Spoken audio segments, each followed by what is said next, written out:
Marine Le Pen, faut-il avoir peur de la démocratie, notamment en Tunisie? Tout cela était prévisible tout de même, hein.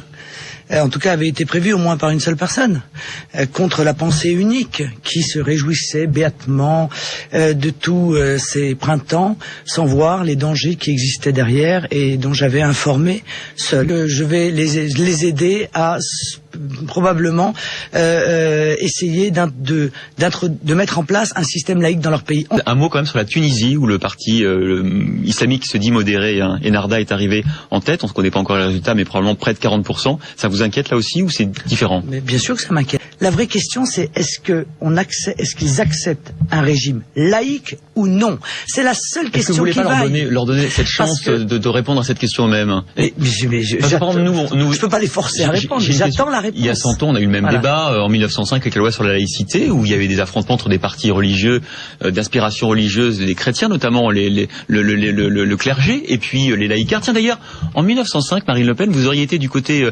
d'Aristide Briand ou bien du côté du clergé catholique? Mais monsieur, moi je suis pour la laïcité. Je suis un défenseur de la laïcité. J'y tiens beaucoup, ce qui n'empêche pas d'ailleurs que je suis évidemment défenseur également des racines chrétiennes de la France. Mais je veux dire, le problème de l'islam, c'est qu'il n'y a pas de séparation entre le temporel et le spirituel. Donc la laïcité n'est pas quelque chose de naturel. Elle doit être imposée